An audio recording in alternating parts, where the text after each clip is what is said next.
बिस्मिल्लाहिर्रहमानिर्रहीम। अस्सलामुअलैकुम। कही अनकही के साथ वजी अहमद सिद्दीकी आपकी खिदमत में हाजिर है। बहुत अफसोसनाक सूरत हाल है मुल्क की। सैलाब से और बारिशों से जो तबाही हो रही है उस पर हुकूमत महंगाई करके और उसको कंट्रोल न करके बिजली के बिलों में इजाफ़ा करके वो मज़ीद उसकी शिद्दत को बढ़ा रही है। आवाम के गम व गुस्से का कोई ठिकाना नहीं है। यानी इस वक्त हुकूमत और अपोजिशन दोनों को पाकिस्तान की हालत से, पाकिस्तान के अवाम से कोई दिलचस्पी नहीं है। हुकूमत को महंगाई करने से फुर्सत नहीं है और अपोजिशन को जलसे करने की फ़िक्र है और कोई फिक्र नहीं है उसे। यानी सैलाब ने, बारिशों ने बिल्कुल एक तबाही मचा दी है और मिफ्ता इस्माइल IMF की शराइत और फरमाइशें पूरी करने में मसरूफ़ है। IMF की जो शराइत हैं वो ये है कि आप अपने अखराजात कम करें, आप सब्सिडीज़ न दें। उनका ये मुतालबा भी है कि $17.5 बिलियन,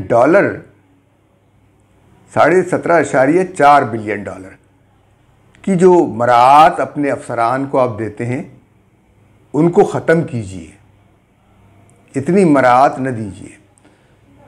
बाहर की दुनिया में लोगों को सिर्फ सैलरी दी जाती है, मकान नहीं दिया जाता, गाड़ी नहीं दी जाती, बिजली का बिल नहीं भरा जाता, मुफ्त पेट्रोल नहीं दिया जाता, गैस के बिल नहीं दिए जाते। वो सब कुछ आपको खुद करना होता है। आप चाहे एक कमरे में रहें, चाहे एक महल में रहें। जब आपको आपकी तनख्वाह दी जाएगी तो उसके बाद आप उसके अंदर अपनी ज़रूरत के मुताबिक आप घर लेंगे।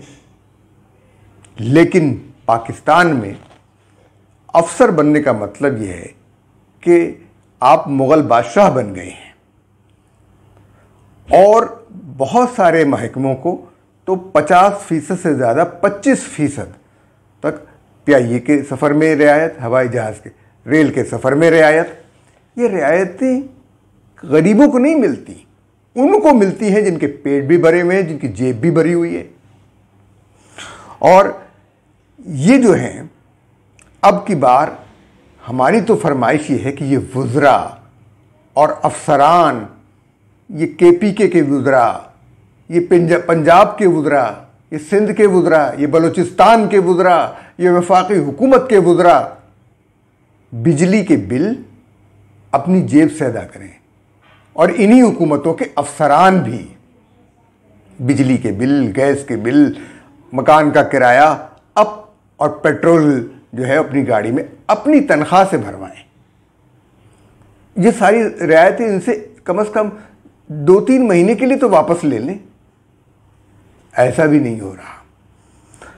और इमरान खान साहब को तो ये फिक्र है कि किस किस के साथ ज्यादती हुई। इमरान खान ये इल्ज़ाम लगाना बंद करें कि फ़लाँ के साथ जिनसी ज्यादती हुई है, फ़लाँ को बरहना किया गया है। जनाब इमरान खान साहब, क्या आपने अपने दौर में ये सुराग लगाने की कोशिश की कि जेलों के अंदर कितनी बदकारी होती है, कितने बच्चे, औरतें जो है वो इनका शिकार होते हैं, इन जुल्म का? कैदी, ताकतवर कैदी कमज़ोर कैदियों के साथ क्या क्या कुछ करते हैं। कभी आपने देखा, जानने की कोशिश की? जो आप अब इल्ज़ाम लगा रहे हैं, आप उन पर इल्ज़ाम लगा रहे हैं जिनको तो कभी किसी ने छेड़ा भी नहीं होगा, छुआ भी नहीं होगा। किसकी हिम्मत है कि शहबाज गिल के साथ ये हरकत करे? क्या उसे नहीं मालूम कि अगली हुकूमत आपकी हो भी सकती है? ये लोग तो छूते भी नहीं। झूठ बोलना बंद करें ये और पाकिस्तान को बदनाम करना बंद करें। आप तो मेरा जिस्म मेरी मर्जी वाली औरतों की तरह पाकिस्तान को बदनाम करने पर लगे हुए हैं, ठेका उठा लिया है। अरे ओ, अभी तो आपने कल कहा कि सारी दुनिया से आपकी हिमायत हो रही है। सुनिए आपका बयान, आप ही का बयान है। आपने कहा था सारी दुनिया में इस वक्त पाकिस्तान का मजाक हो रहा है कि एक तशद्दुद होता है, सेक्सुअल अब्यूज होता है शहबाज गिल का, कंफर्म हो जाता है अदालत के अंदर कि उसके ऊपर तशद्दुद हुआ है, और मैं ये कहूं कि मैं लीगल एक्शन लूंगा। जो पुलिस वाले जिम्मेदार थे, आईजी और डीआईजी, और दूसरी कि मैजिस्ट्रेट जिसने तशद्दुद होते हुए उसको वापस भेज दिया पुलिस के पास। अब इसके ऊपर अगर लीगल एक्शन मैं कह रहा हूं लूंगा और उसके ऊपर मेरे ऊपर दहशतगर्दी का केस लग जाता है, आप खुद सोच रहे हैं कि दुनिया में ये कितना बड़ा मजाक हो रहा है। सारी दुनिया के अंदर हेडलाइन न्यूज गया है। पाकिस्तान को ऐसे लगा जैसे कोई बनाना रिपब्लिक है कि यहां कोई कानून है ही नहीं, जो मर्जी जिसके ऊपर कर दो। और वो आदमी जो सबसे बड़ी पार्टी का हेड है उसको इसके ऊपर गिरफ्तार करने की कोशिश करें इस केस के ऊपर। मैं सिर्फ ये चाहता हूं कि जो भी ये फैसले कर रहे हैं और करवा रहे हैं उनको अपने मुल्क का सोचना चाहिए। खौफजदा हुए तहरीक इंसाफ की ताकत से वो फैलती जा रही है, बाई इलेक्शन जीते जा रहे हैं, जलसे पाकिस्तान की तारीख में कभी इतने बड़े नहीं हुए। उस खौफ से ये टेक्निकल नॉकआउट करने के लिए, अपनी जात को बचाने के लिए ये मुल्क का मजाक उड़ रहा है।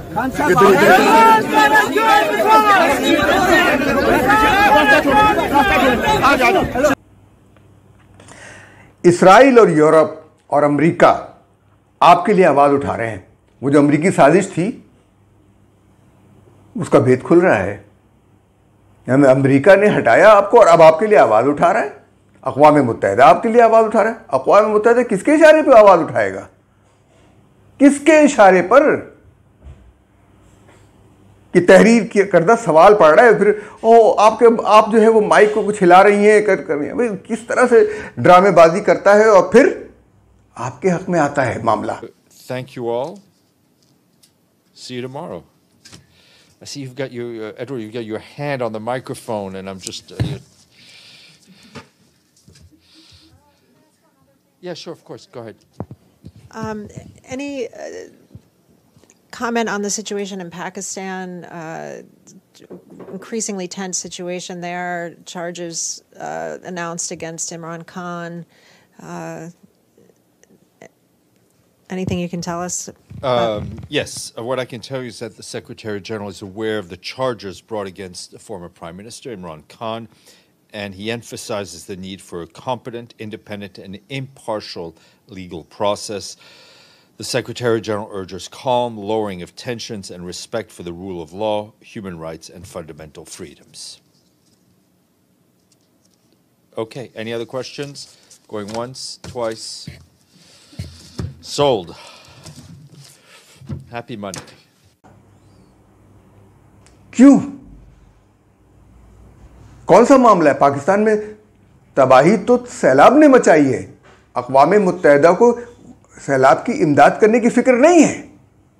इमरान खान की हुकूमत को छेड़ा गया है, इसकी फिक्र है। इसराइल, यूरोप, अमेरिका सब, यानी आप और आप जो है और हुकूमत, मैं तो भाई दोनों को एक जैसा समझ रहा हूँ। बहुत जुल्म किया इन लोगों ने। इन अपोजिशन और हुकूमत को चोचे लड़ाने से फुर्सत नहीं है। एक दूसरे पे तंज हो रहा है, ये उसका बयान दे रहे हैं, वो उसका बयान दे रहे हैं, और टेलीविज़न को यही फिक्र है।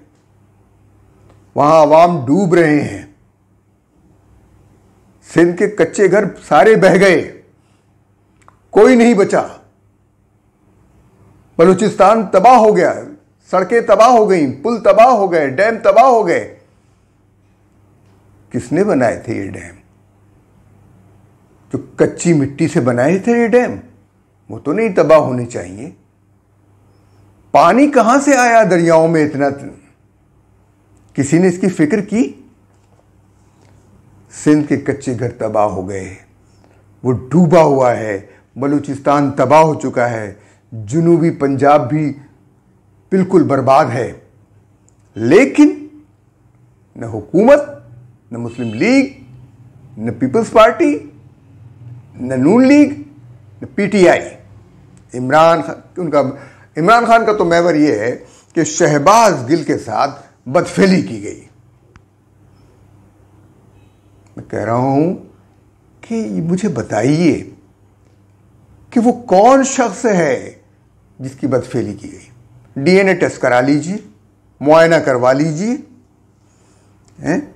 अब ऐसा है तो मुल्क भर के तमाम डॉक्टरों का, सिविल सर्जनों का एक बोर्ड बनाया जाए और वो उस बोर्ड का काम ये हो कि पीटीआई के जितने भी रहनुमा हैं उन सब का तिब्बी मुआयना कर लिया जाए कि कहीं ऐसा तो नहीं है कि इन सब के साथ बदफेली हो चुकी हो और ये बेचारे मारे शर्म के न बता रहे हों। यानी शहबाज गिल ने तो एतराफ़ भी कर लिया कि उनके साथ हुई है।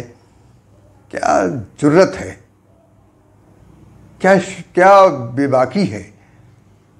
ला हौला वला कुव्वता इल्ला बिल्लाहिल अलियुल अज़ीम। यानी क्या सियासत, मेरी वतन की सियासत का हाल मत पूछो। घिरी हुई है तवाइफ तमाशबीनों में, तवाइफ से भी बदतर लोग हैं ये।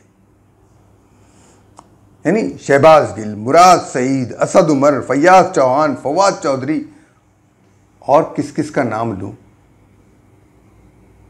इन सब का तिब्बी मुआयना करवा लीजिए। इमरान खान का भी तिब्बी मुआयना करवा लीजिए कि किसने किसके साथ बदफेली की। पता तो चल जाए, पता तो चले ये इल्ज़ाम लगाने वाले जो हैं कितने सच्चे हैं, कितने झूठे हैं। और अगर सच है तो सज़ा दी जाए ना उस शख्स को। क्यों नहीं दी जाती सज़ा? शर्म का मुकाम ये है कि इमरान खान जैसे लीडर से मुंह से ये बदफेली के अल्फाज निकलते हैं। शर्म आनी चाहिए।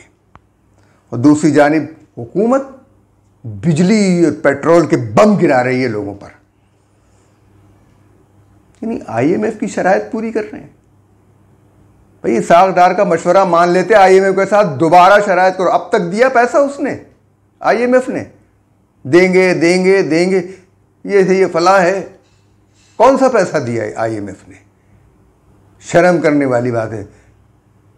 कौम को रगड़ दिया, डॉलर की कीमत दोबारा चढ़ने लगी, पेट्रोल की कीमत दोबारा चढ़ने लगी, बगैर बेशर्मी के साथ इजाफा कर दिया गया।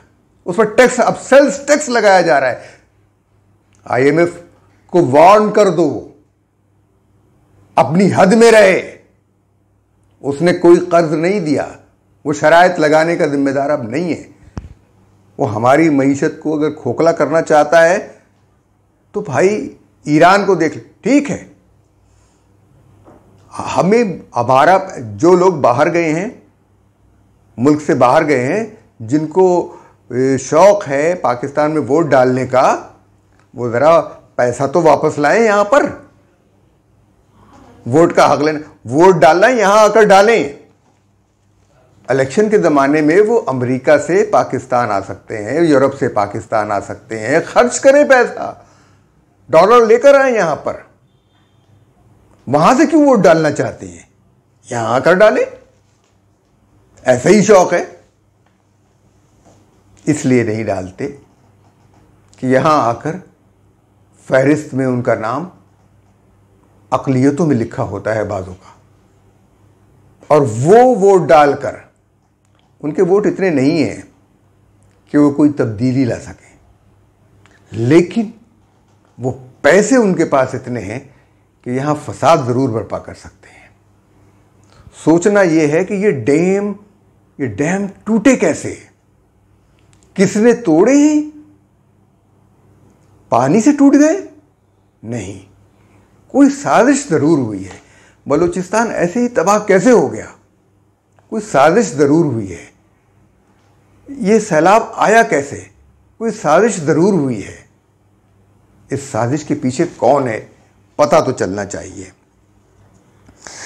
हुकूमत को जो है, अब जितने बिल भेजे हैं ना, वो अगले 3 माह तक न भेजे तो अच्छा है। वापस ले कैसे वापस ले? बिलों के जरिए वापस लेगी, लोगों की जेब से। मैंने इस्लामाबाद का एक बिल देखा 40,000, इस कराची के बिल 20,000, 30,000, 36,000, 37,000। किस बुनियाद पर, किस तरीके से? अब इनके कुदरती आफात जो हैं बेहिसी की इंतहा है। कुदरती आफात भी नाजिल हो रही हैं, बिजली के बिल भी तबाही मचा रहे हैं, और अदलिया इस पर अस खुद नोटिस नहीं ले रही। वो जो थे जस्टिस गुलजार साहब, उनको जाती पुरखाश थी जो है नस्ला टावर के साथ। कहते हैं कि उनके ससुराल का कयाम जो है उस नस्ला टावर के पास कहीं था, और उनका रास्ता जो है वो कहीं बंद होता था, या उनके सर पे ये नस्ला टावर आ गया था। तो उन्हें बहुत बुरा लग रहा था कि उनके घर की शान खराब हो रही थी। उन्होंने ये बदला लिया है। जस्टिस गुलजार साहब जैसे लोग अब कहाँ हैं? शर्म का मुकाम है। तो अब अदलिया को इमरान खान के लिए तो बहुत फिक्र है कि वो उसको बचा लिया जाए, लेकिन बिजली के बिल में इतने टैक्सेस क्यों आए? ये फ्यूल एडजस्टमेंट जो है वो किस बुनियाद पे लिए गए? यानी के इलेक्ट्रिक जो है गैस भी लेती है और डीजल का फ्यूल एडजस्टमेंट भी लेती है। ये किस तरह से हुआ? उनको कोई पूछने वाला नहीं है।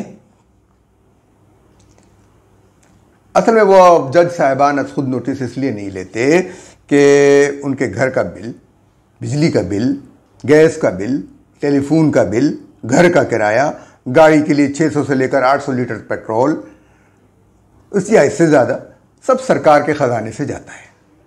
तो फिक्र है ही नहीं, तकलीफ है ही नहीं, तो उन्हें क्या एहसास होगा?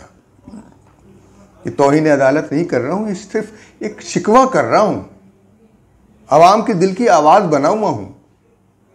आप मुझे चाहे फांसी पे लटका दें, लेकिन बात तो ये सच है। क्या आपको बिजली का बिल आप खुद पे करते हैं? क्या आप अपनी गैस का बिल खुद पे करते हैं? क्या आप अपनी जेब से गाड़ी का पेट्रोल खरीदते हैं? क्या आप अपने जेब से मकान का किराया अदा करते हैं? नहीं ना। आपके तो पेंशन भी 15 लाख है। यहां तो तनख्वाह भी नहीं है किसी की 1 लाख, 20,000, 25,000 तनख्वाहें हैं। जनाब, शर्म का मुकाम है। कई महकमों के अफसरान जो ग्रेड 17 से लेकर ग्रेड 22 तक के मराद के मज़े लूट रहे हैं, सिवाय असातिज़ा के, वो बेचारे सिर्फ तनख्वाहों पर गुजारा है। 2-4 अलाउंसेस मिल जाते हैं उनको, न उनको पेट्रोल मिलता है, न उनके घर का किराया हुकूमत अदा करती है, न उनके बिजली के बिल, शायद किराया दे देती हो, न उनके बिजली के बिल अदा करती है, न उनके गैस के बिल अदा करती है। वो क्या करें? उन्हें अच्छा, इन्हीं ग्रेड के जो अफसरान हैं उनकी तनख्वाहों में भी इजाफा होता है। अब होता ये है कि चलिए मान लिया 300 लीटर पेट्रोल है और 230 रुपये या 250 रुपये पेट्रोल है। अब हिसाब लगा लीजिए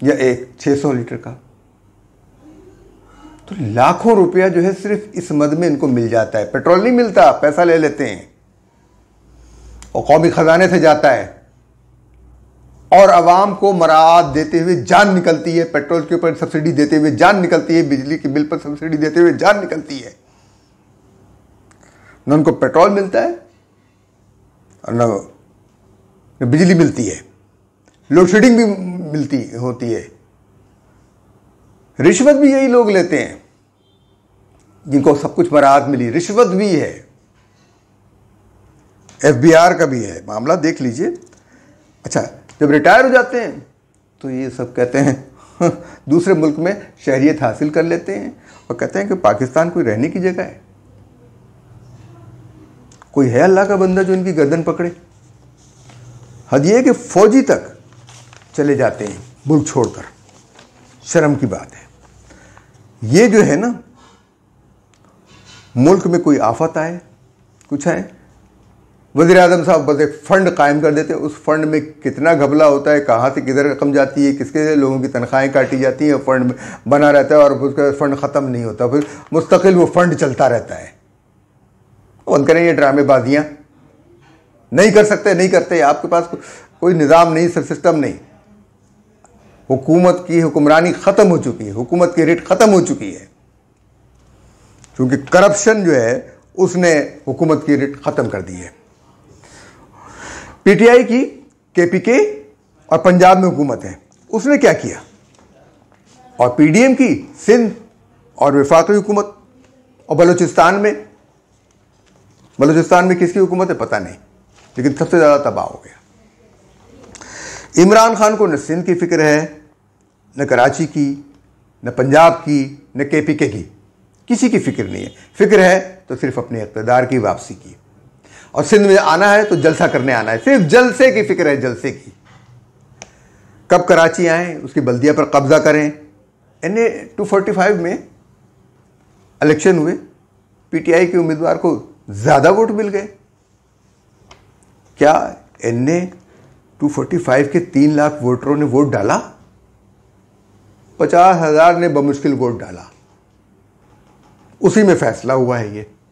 ये तो इलेक्शन ही कलअदम करार दे देना चाहिए था कि अक्सरियत ने वोट नहीं डाला, अक्सरियत ने वोट नहीं डाला। ये इलेक्शन उस वक्त वैलिड होगा जब 60% ऑफ वोटर्स वोट डालें।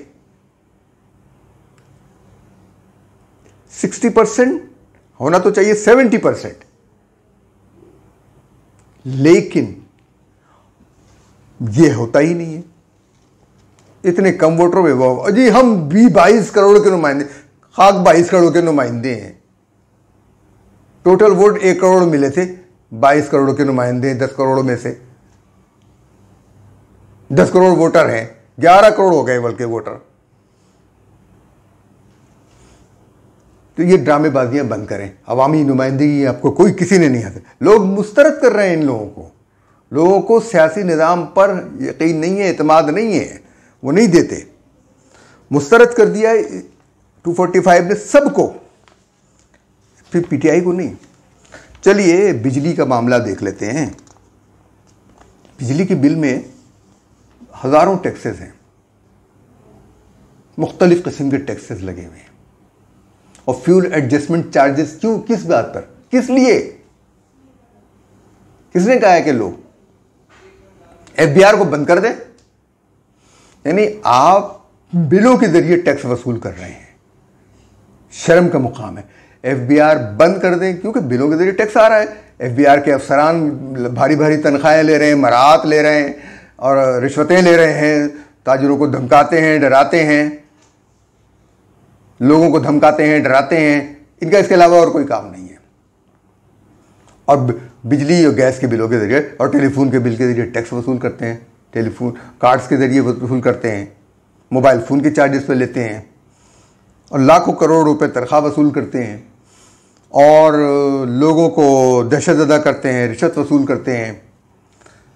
बिजली का रेट जो है, सेल्स टैक्स भी अब वसूल किया जाएगा। मिफ्ता इस्माइल के कारनामा, शर्म का मुकाम है मिफ्ता इस्माइल साहब, शर्म का मुकाम है। आप किससे सेल्स टैक्स वसूल कर रहे हैं? आवाम बिजली बेच रहे हैं, जो बिजली बेच रहे हैं, जो बिजली कंपनियां, उनसे वसूल करें। वो जो बिजली, कराची की बिजली कंपनी का मालिक जो है, जो बरतानिया में जेल में बंद है, उसकी कंपनी को ब्लैक लिस्ट करने के बजाय आप उसको अभी तक बरकरार रखे हुए। और जो कंपनी टैक्स से वसूल जो है ना, जो टैक्स कंपनी से वसूल करना चाहिए था, वो आपने जो है वो आवाम से वसूल कर रहे हैं। जरा देखिए इनका रेट क्या है। सिर्फ मैं के इलेक्ट्रिक की मिसाल दे रहा हूं कि उसमें जो है इन्होंने 50 यूनिट तक जो है 4 रुपये 3 रुपये 95 पैसे, और उसके बाद 50 से 100 यूनिट पर 7 रुपये 67 पैसे और 100 यूनिट जो है तक जो है वो 101 यूनिट से 9 रुपये यानी 10 रुपये रेट। और इसी तरीके से 101 से 200 यूनिट तक 10 रुपये 29 पैसे और 200 से 300 तक 12 रुपये और 301 से 400 रुपये तक 12 रुपये। और इसके अलावा पीक आवर में जो बिजली का रेट है वो 26 रुपये 25 रुपये 98 पैसे और ऑफ पीक में 19 रुपये। यानी कोई रेट है, कोई फ्लैट रेट एक होना चाहिए। यानी आप 3 रुपये पर भी गुजारा कर सकते हैं। असल रेट जो है वो है 4 रुपये बिजली का, 4 रुपये यूनिट ये वसूल करना चाहिए। यानी कंपनी ये वसूल कर सकती है और इसके ऊपर ही सिर्फ और सिर्फ 4 रुपये पर यूनिट होना चाहिए रिहाइश के लिए, रेजिडेंशियल के लिए। और इसी तरीके से कमर्शियल और सनती के लिए भी एक फिक्स रेट होना चाहिए, चाहे थोड़ा ज़्यादा हो लेकिन फिक्स रेट होना चाहिए। चलिए उनका 6 रुपये हो जाए, लेकिन आप ये कहते हैं ना, आप तो कत्लेआम कर रहे हैं।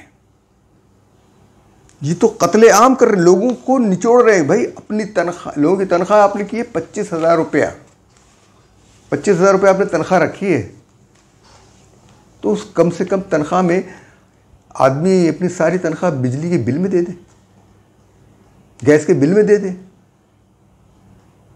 टेलीफोन और चीज़ों के बिल में दे दे, तो फिर रह क्या जाएगा।